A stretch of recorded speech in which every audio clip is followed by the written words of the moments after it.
Je conduisais, imaginant mon dîner d'anniversaire ce soir avec pour seul invité mon mari, dans la chaleur de notre cuisine confortable, quand le téléphone a sonné. Mon mari a envoyé un message, retenu au travail. Joyeux 34e anniversaire. Je n'ai pas réfléchi une seule seconde. J'ai immédiatement tourné en direction de notre restaurant habituel et je me suis offert un dîner luxueux. Quand le serveur m'a apporté l'addition avec un air hésitant, il a murmuré « Votre mari est dans les salons privés. Il vient de faire sa demande en mariage à une très belle femme. » Je n'en croyais pas mes oreilles. Je me suis approché, j'ai regardé par l'interstice de la porte. J'ai vu mon mari embrasser une femme. Quand elle a tourné la tête, ma poitrine s'est immédiatement serrée en réalisant qui elle était.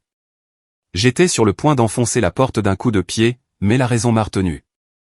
J'ai pris une photo et je suis parti tranquillement avec un plan pour leur faire regretter. Mais avant que je ne fasse quoi que ce soit, son mari m'a révélé son plan, qui les a fait tomber en moins de 7 jours. Je m'appelle Harper. Je suis ophtalmologiste dans un hôpital de San José, et ce jour-là, c'était mon 34e anniversaire. Mon service à l'hôpital s'est terminé plus tôt que d'habitude, et j'avais prévu de me rendre au supermarché pour acheter des ingrédients frais afin de cuisiner du crabe royal grillé au beurre et à l'ail, un plat que mon mari adore. Alors que ma voiture s'apprêtait à tourner vers l'entrée du supermarché, mon téléphone a vibré. Mon mari a envoyé un message, travail prolongé. Joyeux 34e anniversaire. Je l'ai lu mais je n'ai pas répondu. Il a envoyé un autre message expliquant qu'il faisait des heures supplémentaires pour gérer des papiers pour quelques clients âgés qui utilisaient leur fonds de retraite pour investir. Une histoire que j'avais entendue des centaines de fois. J'ai posé le téléphone sur le siège passager et j'ai soupiré. À ce moment-là, j'ai jeté un coup d'œil au sac de courses vide sur la banquette arrière et je me suis dit, s'il ne mange pas avec moi, je ne cuisinerai pas. Je ne voulais pas rester dans une cuisine froide, à préparer un repas que je devrais m'asseoir et manger seul, en écoutant le tic-tac de l'horloge et en attendant le bruit d'une voiture qui s'arrête. Non, pas aujourd'hui. J'ai mis mon clignotant et j'ai tourné dans l'allée menant à mon restaurant préféré. Un petit endroit avec des lumières jaunes et chaudes, des rideaux couleur vin, et un steak que j'adorais absolument. Même si personne ne fêtait mon anniversaire, je m'offrirais quand même un vrai repas. Considérant cela comme un cadeau que je me faisais à moi-même, quand je suis entré, on m'a conduite à une table près de la fenêtre. Tout semblait familier et rassurant. Le cliquetis des couverts contre les assiettes, le murmure feutré des conversations de chaque groupe de convives, l'odeur du beurre, l'odeur de la viande grillée. Tout cela a adouci quelque chose en moi. J'ai commandé mon plat, j'ai ouvert la carte des vins et j'ai choisi un vin rouge léger. Quand le verre a été posé devant moi, la lumière se reflétant dans le liquide sombre m'a fait réfléchir involontairement. 34 ans. Comment suis-je arrivé là? J'ai pris une gorgée, essayant de garder mes émotions stables. Je ne voulais pas que mon anniversaire se transforme en une soirée triste juste à cause d'un message aussi froid que la glace.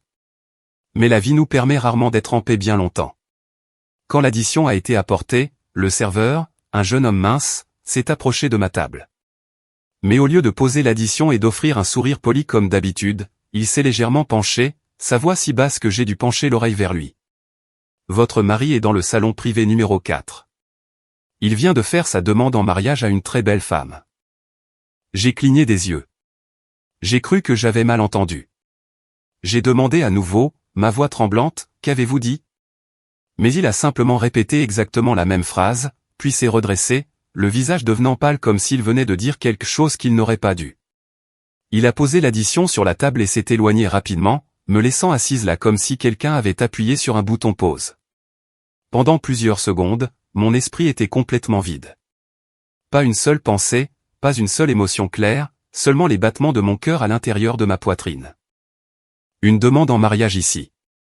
J'ai agrippé le bord de la table, je me suis levé lentement et j'ai marché tout droit vers le couloir où les salons privés s'alignaient des deux côtés. Sans savoir que le moment que j'allais voir allait changer toute ma vie, j'ai avancé pas à pas, mon esprit enveloppé dans un épais brouillard. Chaque battement de cœur ressemblait à un coup lourd contre ma poitrine, me poussant en avant tout en me retenant simultanément avec une peur vague et paralysante. Et si tout était réel? Les salons privés du restaurant se trouvaient au bout du couloir. Des lumières jaunes douces éclairaient les tableaux encadrés le long des murs, beaux mais froids. Plus je m'approchais, plus le plancher en bois sous mes pieds semblait se ramollir, comme si je marchais sur l'eau.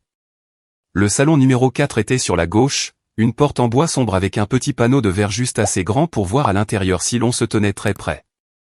Je me suis arrêté devant.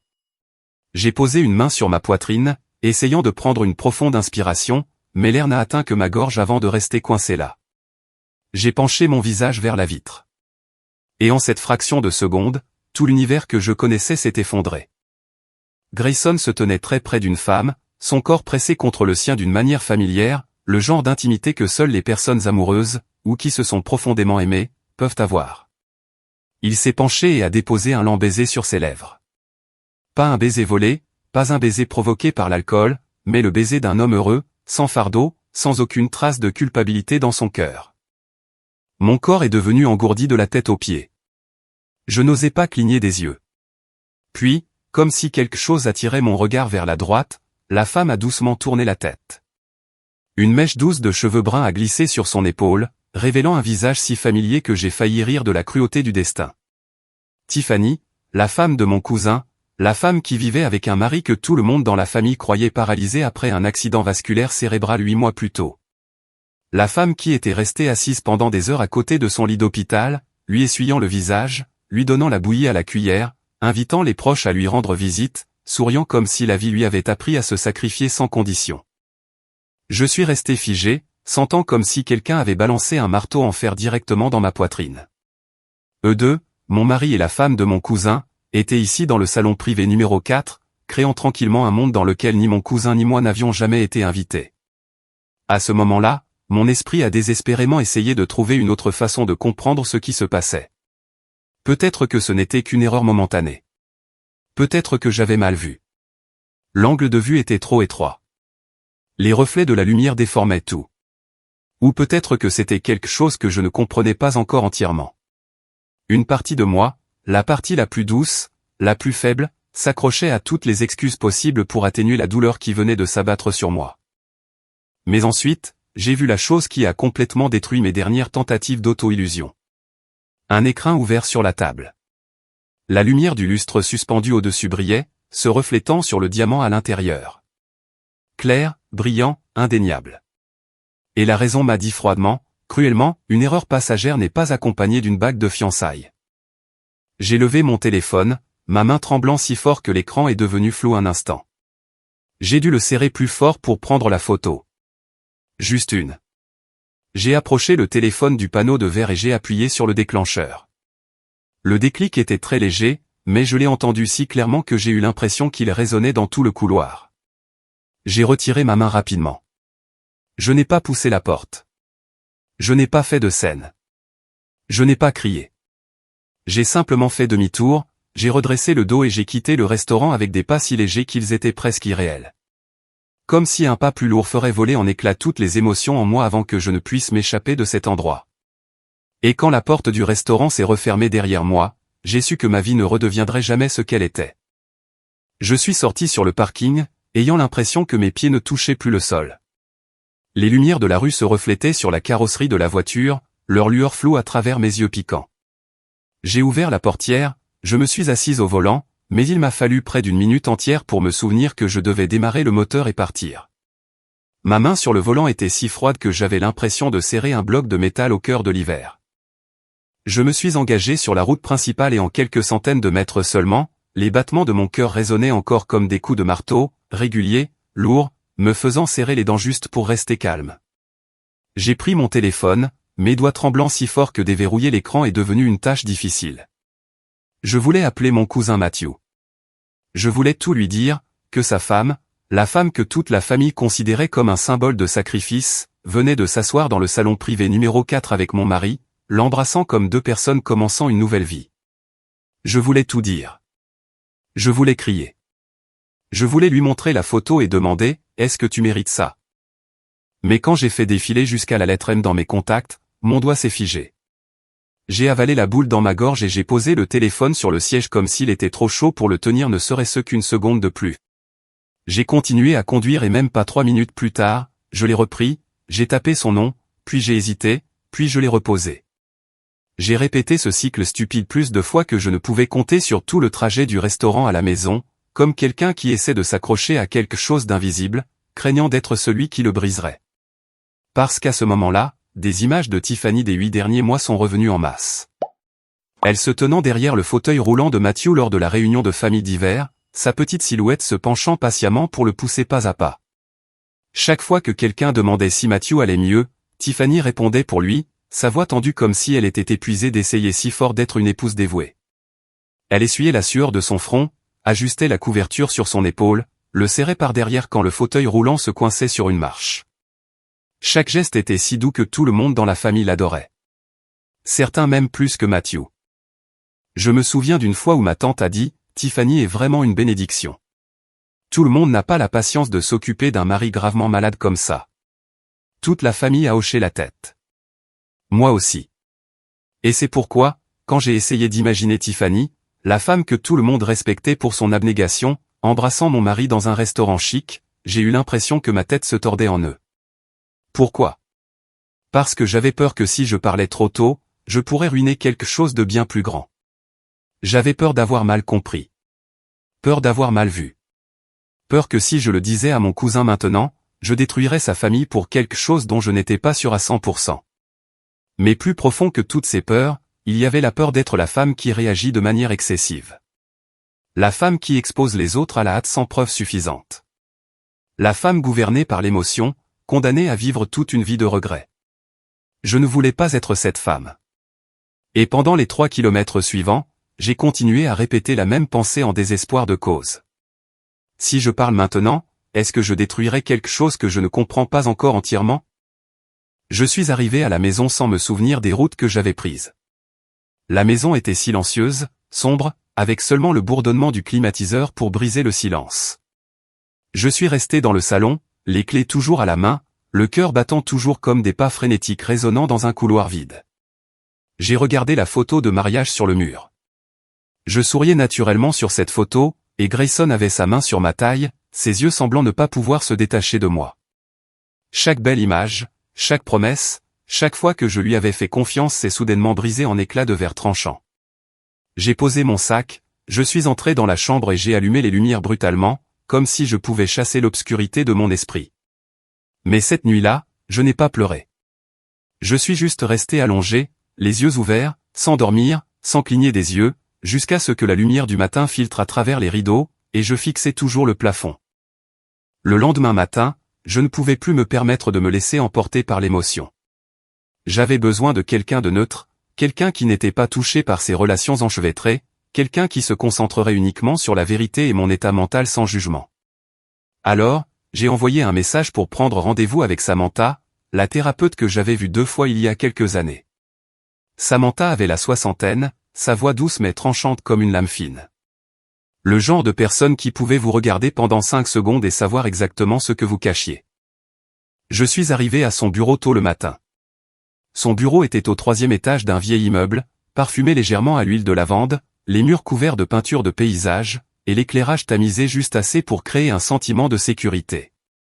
Elle était assise en face de moi, tenant un carnet en cuir marron, ses yeux stables et patients, comme si elle savait déjà que j'apportais une histoire qui ne serait pas facile à raconter. Dès que je me suis assise, Samantha n'a posé qu'une seule question. Par où voulez-vous commencer? C'est tout. Pas de pression, pas de précipitation, mais cette question a semblé déverrouiller quelque chose dans ma poitrine. Je lui ai tout raconté, de la fin précoce de mon service à cause d'un patient annulé au projet de faire du crabe au beurre et à l'ail pour mon anniversaire, le message travail prolongé, ma décision de m'offrir un restaurant, et enfin le moment où j'ai regardé par la petite fenêtre en verre du salon privé numéro 4. Je lui ai parlé de la photo que j'ai prise, du moment où je suis resté figé, et du sentiment que mon monde entier était entraîné dans un gouffre auquel je n'étais pas préparé. Samantha n'a pas interrompu. Elle hochait la tête à chaque section, prenant occasionnellement des notes très courtes, si brèves que je me demandais si elle écrivait assez. Mais je savais qu'elle notait exactement ce qui comptait. Le tremblement dans ma voix, la peur quand j'ai mentionné mon cousin, la guerre intérieure quand j'ai parlé de Tiffany. Quand j'ai terminé, Samantha a posé son stylo, m'a regardé droit dans les yeux et a demandé « Vous parlez beaucoup de Tiffany, mais laissez-moi vous demander, à quel point connaissez-vous la personnalité de votre cousin ?» Cette question m'a fait marquer une pause. Puis j'ai hoché la tête. Je le connais bien. Il a toujours été droit, direct, et une fois qu'il décide quelque chose, personne ne peut le faire changer d'avis. Samantha, alors, que se passerait-il s'il découvrait que sa femme le trompait? Je n'ai même pas eu besoin de réfléchir. Il ne lui pardonnerait pas. Samantha a penché la tête. Et que se passerait-il s'il découvrait que vous le saviez mais ne lui aviez rien dit? Cette question a percé la dernière couche de mes défenses. J'ai dégluti. Il ne me pardonnerait pas non plus. Samantha n'a pas réagi vivement. Elle s'est simplement penchée en arrière, laissant passer quelques secondes comme si elle me donnait de l'espace pour faire face à ma propre réponse. Puis elle a dit doucement mais sèchement, « Vous n'êtes pas venu ici pour me demander quoi faire. Vous êtes venu ici pour confirmer ce que vous savez déjà. » Je l'ai regardé, figé. Samantha a continué, « Vous savez déjà ce que vous devez faire. Vous attendez juste que quelqu'un vous donne la permission, mais la vérité n'a pas besoin de permission. » Et cette phrase, comme une dernière aiguille, a dissipé le brouillard dans ma tête. Je savais ce que je devais faire, non pas parce que Samantha l'avait dit, mais parce que je le savais depuis le moment où j'avais vu la bague de fiançailles sur la table hier. Et quand je suis sorti de son bureau, la peur en moi n'avait plus de bord tranchant. Elle s'était déposée comme de l'eau calme après une tempête. Cet après-midi-là, j'ai conduit directement chez Matthew. Je n'ai pas prévenu par message. Je n'ai pas appelé. Je ne voulais pas répéter des mots ou préparer une phrase d'introduction. Je savais seulement que je devais le voir maintenant avant de me dissuader à nouveau. Le ciel de San José en fin d'après-midi était teinté d'une couleur dorée pâle. La lumière du soleil s'inclinait, jetant un faux sentiment de calme sur ce que mes yeux allaient voir. La maison de Matthew se trouvait au bout d'une rue tranquille avec de petits arbres bordant les deux côtés, les feuilles bruissant dans le vent comme si elles murmuraient quelque chose que je ne pouvais pas tout à fait entendre. Je me suis garé devant le portail, mes mains transpiraient tellement que j'ai dû les essuyer 2 fois sur mon jean avant de sonner, mais personne n'a répondu. La porte d'entrée était légèrement entr'ouverte. La voiture de Tiffany n'était pas dans l'allée. J'ai deviné qu'elle était partie pour ses soins de beauté habituels du week-end. Je suis entré dans le jardin où la lumière du soleil inondait le petit jardin rempli de romarin, la plante préférée de Matthew. Il était assis là, dans un fauteuil roulant noir, face à la clôture en bois. La lumière du soleil mettait en évidence des mèches grises à ses tempes, mais il y avait quelque chose de différent dans sa posture, pas du tout comme quelqu'un de gravement malade, comme la famille l'avait cru pendant 8 mois. En m'approchant, les roues du fauteuil roulant ont capté la lumière, et sa respiration était régulière. Trop régulière pour quelqu'un avec un déclin cognitif sévère comme Tiffany l'avait décrit à tout le monde. Je suis resté face à lui pendant quelques secondes pour me ressaisir. Puis j'ai commencé. J'ai tout raconté, du message d'anniversaire à la décision de m'arrêter au restaurant, au moment où le serveur a murmuré des mots qui ont changé ma vie, à l'image de Grayson embrassant Tiffany, sa femme, dans le salon privé numéro 4. Je l'ai raconté lentement, clairement, chaque mot comme une petite lame coupant ma peau. Matthew n'a pas interrompu, n'a pas questionné, n'a pas détourné le regard. Il est juste resté assis là, les mains posées soigneusement sur ses genoux, ses yeux ne vacillant pas une seule seconde. Ce qui m'a le plus choqué, c'est qu'il ne s'est pas mis en colère, n'a pas rougi, n'a pas tremblé, n'a montré aucune des émotions qui accompagnent un coup soudain. Juste le silence. Un silence si profond que les oiseaux sur le toit étaient plus bruyants que sa respiration. J'ai fini de parler. Je suis resté debout et j'ai attendu. Je ne savais pas ce que j'attendais. Une question, une réaction, n'importe quoi. Mais ce que j'ai reçu était quelque chose que je n'avais pas prévu. Matthew a pressé légèrement ses mains sur les accoudoirs de son fauteuil roulant. Un petit mouvement, lent mais sûr. Puis il s'est levé lentement, sans trembler, sans vaciller, sans aucun soutien nécessaire. Il s'est tenu droit, s'est tourné vers moi comme n'importe quel homme en bonne santé un jour normal. J'étais sans voix. Ma gorge s'est asséchée comme si j'avais avalé de la poussière. Je me suis entendu murmurer, « Tu peux te tenir debout ». Matthew n'a pas répondu à cette question. Il m'a juste regardé, non pas avec faiblesse, non pas avec fatigue, non pas avec le moindre signe de déclin cognitif, mais avec des yeux si vifs et lucides qu'ils m'ont donné des frissons dans le dos. Puis il a parlé, sa voix pleine, claire, sans le moindre soupçon de bégaiement ou de retard. Je sais déjà tout. Une seule phrase, suffisante pour que je réalise la vérité que je n'avais même jamais envisagée. Pendant les 8 derniers mois, une seule personne dans cette famille avait vraiment été trompée, et cette personne, c'était moi. Je suis resté figé devant cette déclaration tandis que Matthew restait droit, calme, comme s'il ne s'était jamais assis une seule fois dans ce fauteuil roulant. La lumière de l'après-midi frappait son visage, ne faisant que rendre plus évidente la vivacité et la clarté que nous tous, parents, amis, même les médecins, avions cru disparus depuis longtemps. J'ai ouvert la bouche pour parler, mais Mathieu a doucement levé la main, me faisant signe de me retenir. Il a expiré comme quelqu'un sur le point d'ouvrir une porte qui avait été verrouillée trop longtemps. L'accident vasculaire cérébral que j'ai eu était léger. Sa voix ne tremblait pas, ne sonnait pas amère, elle portait seulement une profonde lassitude. Et la paralysie était fausse. Mon corps entier a frémi. J'ai regardé le fauteuil roulant derrière lui comme si c'était la preuve physique d'une performance dont je n'avais pas réalisé que je faisais partie.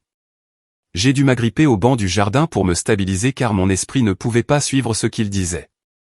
Mathieu m'a regardé avec un mélange d'amertume et d'autodérision. As-tu oublié? Avant que mon père ne me force à rejoindre l'entreprise familiale, j'ai étudié le théâtre. C'était vrai. Il avait étudié dans une école de théâtre renommée pendant quelques années. Il en parlait comme d'un souvenir amusant, sans jamais imaginer qu'il utiliserait un jour ses compétences dans une tragédie de sa propre vie. Je l'ai regardé, stupéfaite. Mathieu a continué. J'ai remarqué quelque chose d'étrange chez Tiffany environ un mois avant mon accident vasculaire cérébral.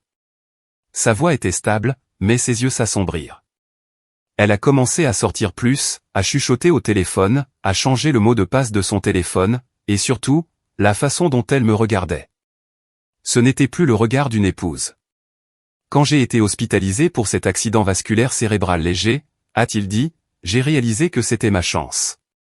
Une chance de découvrir qui elle était vraiment. Un frisson m'a parcouru l'échine. Tiffany, la femme qui jouait le rôle de l'épouse parfaite devant toute notre famille, avait été surpassée par son propre mari, et ce, de manière plus habile qu'elle ne l'aurait jamais imaginé. J'ai tout simulé. La perte de la parole. La perte de la fonction motrice. Mathieu a haussé les épaules. Tiffany y a cru immédiatement parce qu'elle voulait y croire. J'ai dû m'asseoir sur le banc de pierre. Ma tête s'est inclinée comme si je venais d'entendre une histoire qui n'appartenait pas au monde réel. Mathieu s'est approché et a continué. Quand elle a cru que j'avais un déclin cognitif, elle a baissé la garde.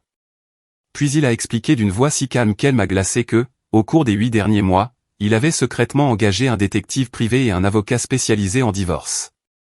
Le détective lui avait fourni des photos de Tiffany et Grayson entrant dans un hôtel à 21h47. Une vidéo d'eux s'enlaçant dans un café vide. Des reçus de dîner dans des salons privés. Des photos d'eux se tenant la main quand ils pensaient que personne ne regardait. Des enregistrements audio de rendez-vous où Tiffany avait menti en disant qu'elle allait s'occuper de son mari. Chaque preuve était une lame tranchante, non pas coupant Mathieu, mais coupant la confiance que nous avions tous gardée pendant cette période. Mes mains tremblaient en écoutant, non pas à cause de la trahison, mais parce que mon cousin avait fait semblant d'être faible pendant 8 mois consécutifs, juste pour voir clairement le vrai visage de la femme qui se couchait à côté de lui chaque nuit. Mathieu a regardé vers le buisson de romarin qu'il avait planté lui-même. Je sais que c'est plus qu'une liaison. Puis il s'est tourné vers moi, ses yeux vifs comme une lame. Elle veut l'entreprise. Et à ce moment-là, j'ai compris que Tiffany ne trahissait pas seulement son mariage. Elle trahissait tout l'héritage familial. Je lui ai demandé, alors, quel est ton plan maintenant? Mathieu a pris une profonde inspiration, comme un homme qui avait tout planifié depuis longtemps. Tout révélé. Lors de la célébration de notre 12e anniversaire. Aucune hésitation, aucune lueur de doute. Il a prononcé ces mots comme s'ils avaient été gravés dans la pierre il y a longtemps. Je veux qu'elle s'effondre exactement là où elle a construit son image parfaite. J'ai regardé mon cousin, l'homme que nous avions tous plaint pendant les 8 derniers mois, se tenant droit sous la lumière dorée du soleil. Non plus un homme malade, mais un mari pleinement éveillé et prêt à réclamer justice dans sa propre vie. Mathieu est retourné à la table en bois et a ouvert un épais carnet qui s'y trouvait. Il a feuilleté quelques pages, s'arrêtant à une section marquée d'un onglet rouge. Quand il a repris la parole, sa voix n'était plus aussi calme qu'avant. Elle était plus profonde, plus lourde, chargée d'une douleur qui avait été enfouie bien trop longtemps. Tiffany n'a pas seulement trahi le mariage. J'ai retenu mon souffle.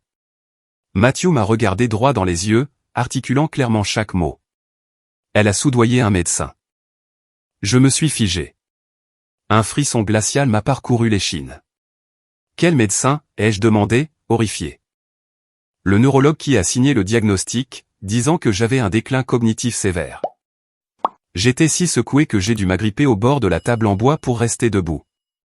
Cette déclaration a eu l'effet d'un coup de marteau sur ma tête. Matthew m'a regardé, puis a poursuivi, sa voix inébranlable.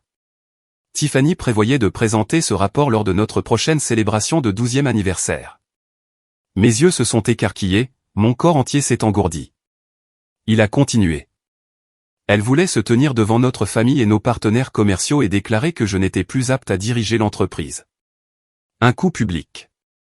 Instantanément, j'ai imaginé la fête d'anniversaire. Tiffany montant sur scène, tenant un micro, feignant l'émotion. Nous tous l'écoutant, sympathisant, croyant que Matthew perdait lentement la tête. Et juste après, Tiffany prendrait le contrôle de l'entreprise, de manière légitime, légale, et avec le soutien de tous. Un plan parfait. Si Matthew ne l'avait pas découvert à temps. Il a tourné vers un autre dossier et en a sorti une petite clé USB noire. Le détective a placé un dispositif d'enregistrement sous la chaise du neurologue. Sa voix était stable et tranchante. L'homme a pris l'argent, a pris les instructions, a pris des promesses d'investissement. Ma gorge s'est asséchée, et quand j'ai finalement parlé, ma voix est sortie. Depuis combien de temps? Depuis combien de temps suis-tu cela?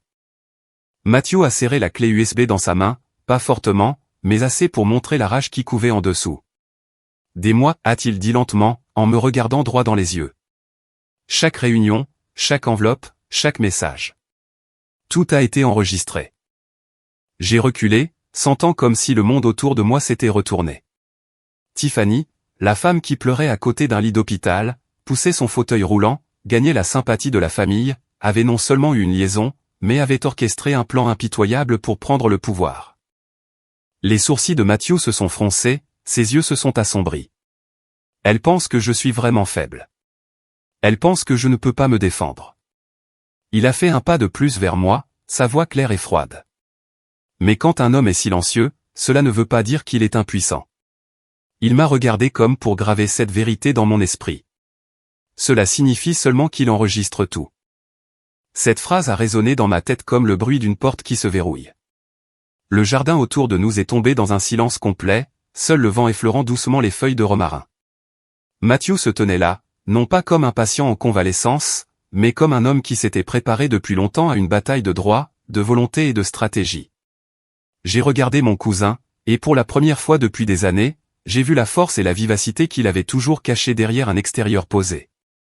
Il n'avait pas peur de Tiffany. Il n'avait pas peur d'être trompé à nouveau. Il attendait seulement le bon moment pour tout exposer. Matthew m'a regardé, sa voix basse, mais suffisante pour me donner des frissons. « Harper, tu dois rentrer chez toi. » J'ai froncé les sourcils. Maintenant, a-t-il hoché la tête. Tu dois continuer à jouer le rôle de la femme qui ne sait rien. J'ai ouvert la bouche pour dire que je n'étais pas sûr d'en être capable, mais Matthew a parlé avant que je puisse sortir les mots. Si Grayson se rend compte que tu as découvert la vérité, il effacera tout. Sa voix était calme, mais j'ai entendu l'avertissement derrière.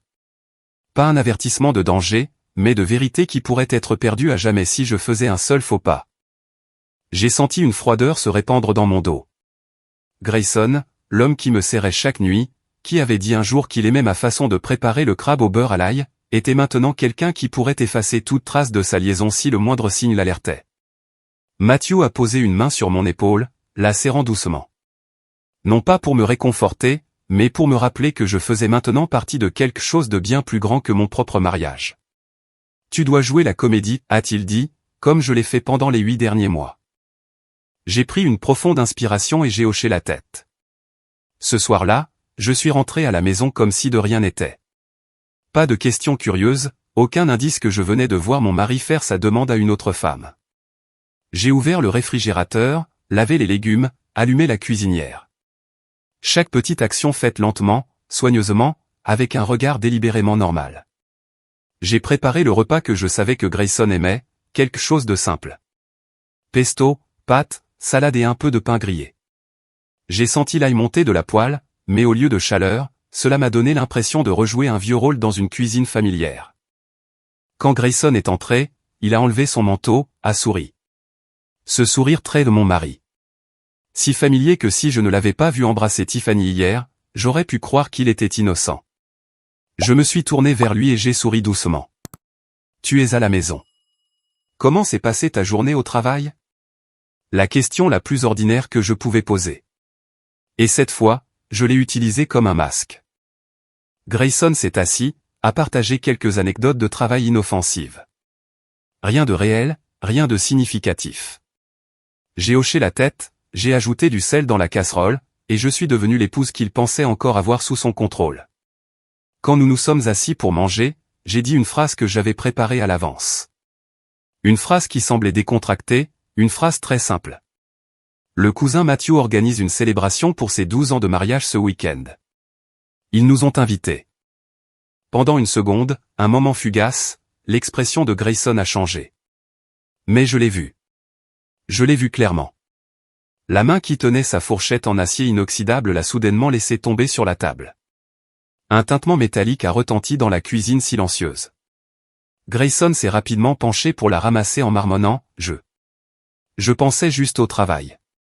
Ce n'est rien. » Mais j'ai vu la lueur de panique dans ses yeux.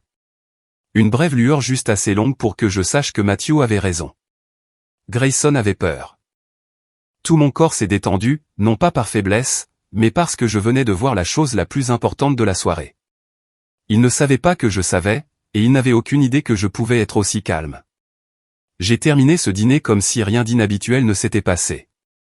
J'ai lavé la vaisselle, débarrassé la table, allumé le lave-vaisselle, tandis que Grayson prenait une douche comme il le faisait toujours. Tout s'est déroulé si paisiblement que si quelqu'un avait regardé de l'extérieur, il aurait pensé que nous étions un couple marié parfaitement calme et sans défaut. Mais à l'intérieur de moi, un plan grandissait, un plan dont je n'avais jamais imaginé faire partie. Cette nuit-là, j'ai dormi dans le même lit que l'homme qui m'avait trahi. Il a passé son bras autour de moi comme toujours, mais pour la première fois de ma vie, je n'ai ressenti aucune chaleur de cette étreinte. Je suis resté immobile, les yeux fermés, respirant régulièrement pour lui faire croire que je ne savais rien. Mais le lendemain matin, dès que la lumière du soleil a touché le bord du rideau, j'ai ouvert les yeux avec un objectif clair en tête. Aujourd'hui, j'allais voir un avocat. J'ai conduit jusqu'au cabinet d'avocat que Matthew avait engagé. C'était un petit bâtiment en briques rouges, pas accent grave-l'œil comme les grands cabinets de San José, mais discret, pratique et plein d'expérience. Exactement le genre d'endroit que quelqu'un comme Matthew choisirait pour une stratégie silencieuse mais décisive. L'avocat m'a accueilli dans une petite salle de réunion avec un éclairage doux, une longue table en bois et des étagères pleines de dossiers juridiques. Il avait la cinquantaine, des cheveux poivre et sel, des yeux vifs et une voix calme et mesurée. Le genre d'homme qui ne laisse jamais l'émotion interférer avec son travail. Il a commencé. Matthew m'a parlé de vous, et je comprends pourquoi vous êtes ici aujourd'hui. J'ai hoché la tête. Ma main serrait mon sac à main comme si c'était la seule chose qui m'empêchait de tomber dans le vide. Je lui ai tout raconté, de l'image dans le salon privé numéro 4 au plan de Tiffany d'annoncer de faux documents médicaux lors de la fête d'anniversaire. Je lui ai dit comment j'avais agi comme une épouse normale. Je lui ai même parlé du moment où Grayson a laissé tomber la fourchette la nuit dernière. L'avocat n'a pas été surpris. Il n'a pas paniqué. Il a simplement posé une série de questions courtes, chacune visant uniquement à confirmer les faits. Avez-vous une photo? Pouvez-vous donner une chronologie claire? En avez-vous parlé à quelqu'un d'autre que Matthew? Et quand j'ai répondu « non », il a légèrement hoché la tête. Bien. Nous devons garder toutes les preuves intactes jusqu'au bon moment. Il a ouvert sa mallette et en a sorti une pile de papiers soigneusement agrafés. Je l'ai reconnu immédiatement. Les papiers du divorce. Il les a glissés vers moi. Je veux que vous signiez d'abord, mais nous ne les déposerons pas encore. J'ai regardé le papier, la ligne de signature près du bas. Une partie de moi tremblait. L'autre partie se sentait étrangement calme.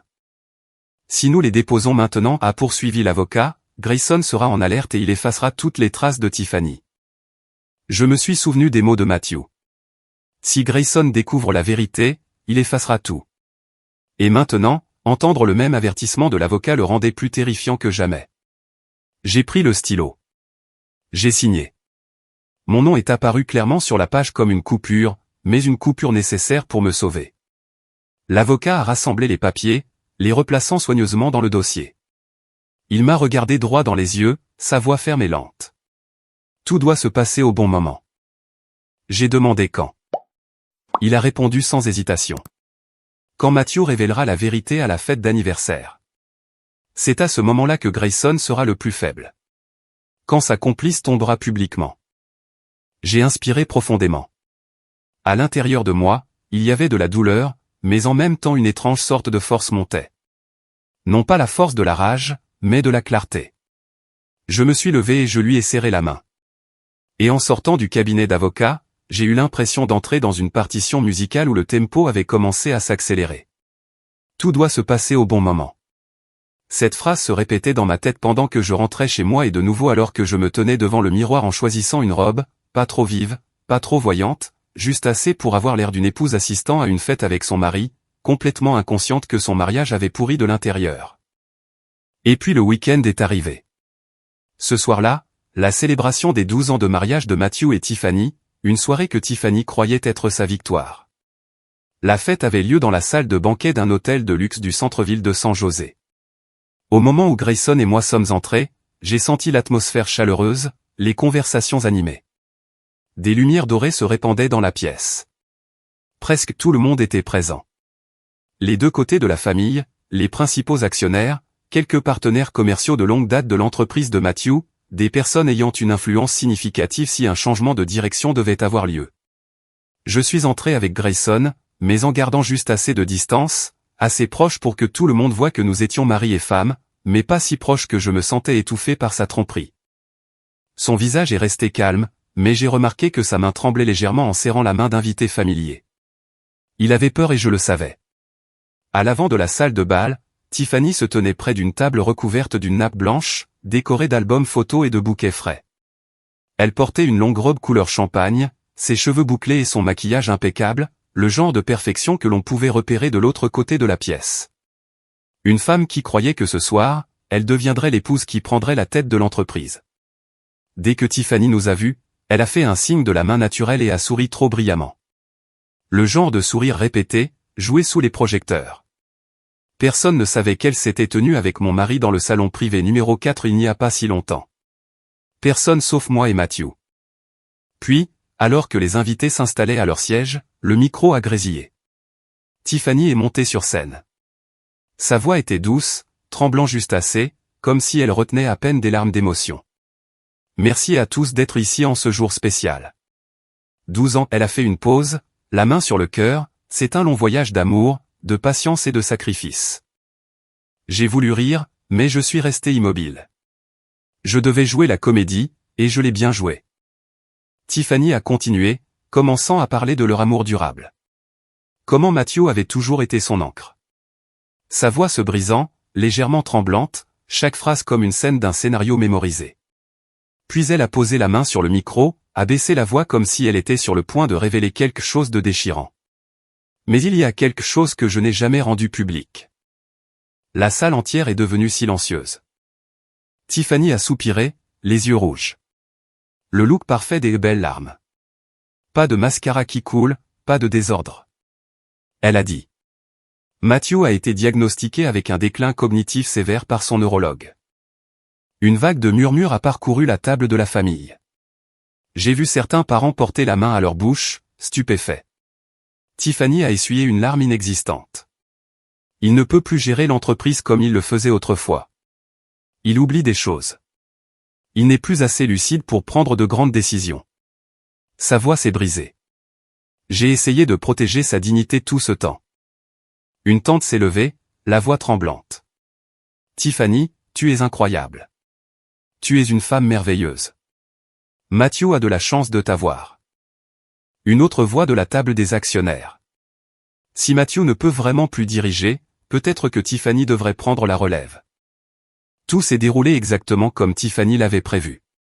Exactement comme le faux rapport avait été conçu pour affecter les gens. Exactement comme une partie d'échecs qu'elle croyait avoir déjà gagnée. J'ai regardé Grayson. Il y avait une lueur d'excitation sur son visage, très faible, mais je l'ai vu parce que si Tiffany réussissait, il obtiendrait une part dans l'entreprise de Matthew. J'ai regardé de nouveau la scène. Tiffany se tenait sous la lumière dorée, posée, confiante, comme une femme sur le point d'accéder au pouvoir qu'elle avait acheté avec toutes les ruses imaginables. Et le plus ironique, c'est que toute la salle la croyait entièrement, complètement, comme si Tiffany était l'héroïne sortant d'une tragédie familiale pour protéger son mari et sauver l'entreprise de l'effondrement. Mais ce que Tiffany ne savait pas, c'est que l'acteur principal ce soir n'était pas elle. C'était l'homme qu'elle avait cru incapable de se tenir debout par lui-même.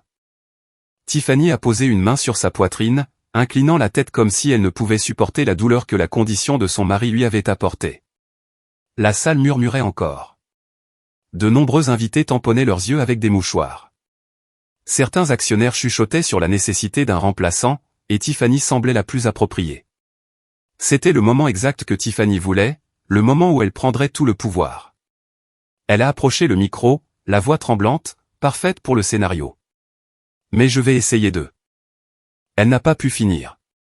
Un bruit est venu de derrière la scène. Une chaise qui glisse. Une profonde inspiration. Puis une voix grave et stable qui n'avait pas besoin de micro pour se faire entendre dans toute la salle. Ça suffit, Tiffany. Tiffany s'est figée.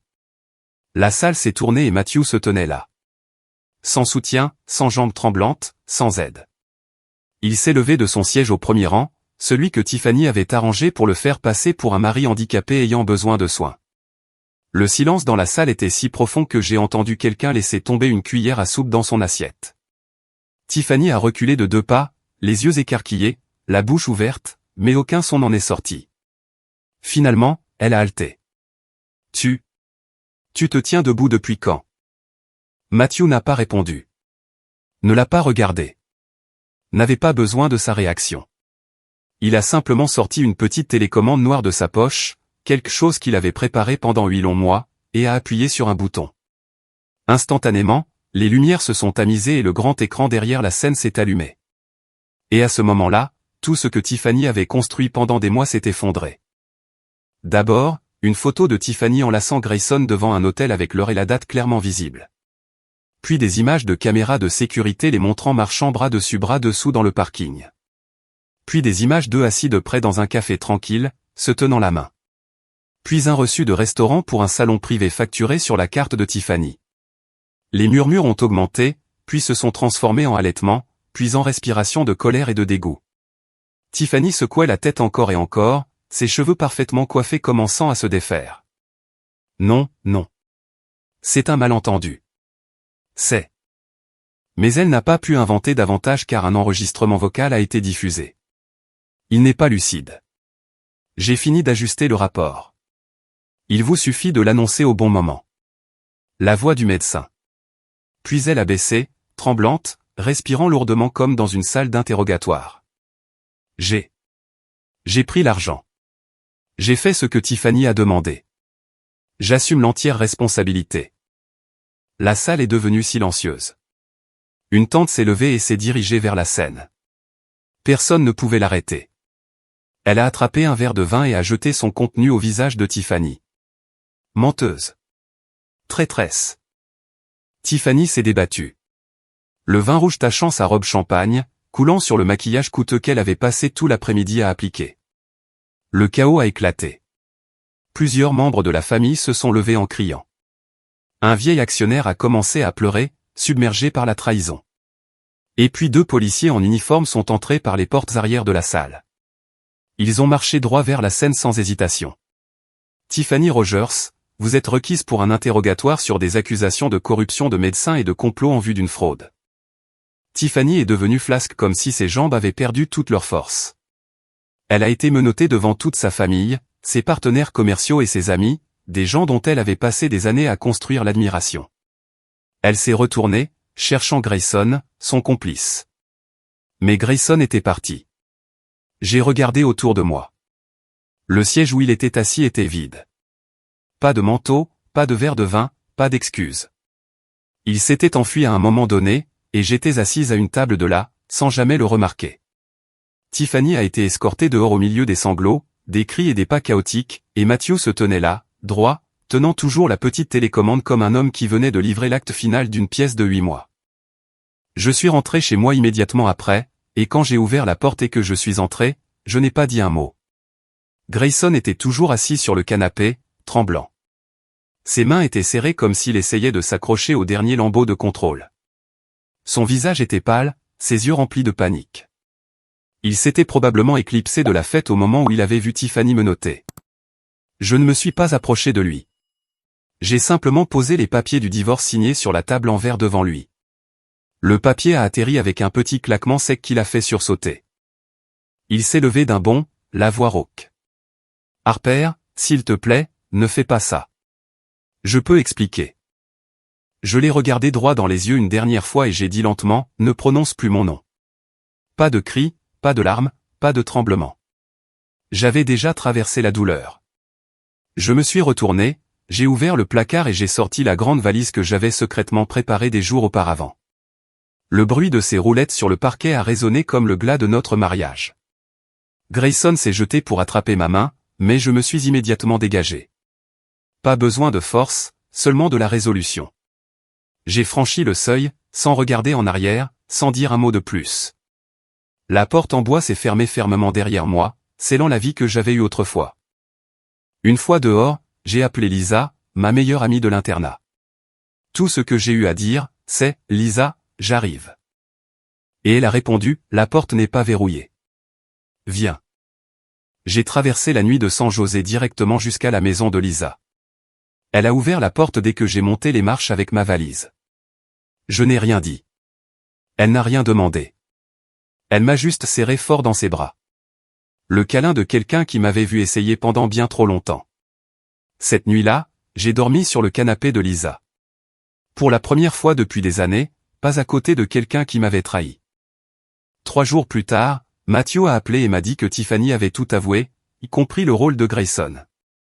J'ai écouté en silence, mon esprit s'enfonçant dans un lac calme et vitreux. 2 jours après, j'ai reçu un appel de Madame Henderson, ma voisine âgée, le genre qui écoute toujours la radio à 5 heures du matin et sait tout ce qui se passe dans le quartier. Sa voix tremblait, mais elle était claire. « Harper, tu n'es pas à la maison, n'est-ce pas? Ce matin, la police est venue frapper à ta porte. Ils avaient une sorte de papier. On aurait dit un mandat d'arrêt contre Grayson. 2 agents l'ont emmené juste après. Il avait l'air terrible. Je suis sorti sur le balcon de Lisa, le téléphone serré dans ma main. Je l'ai remercié et j'ai raccroché.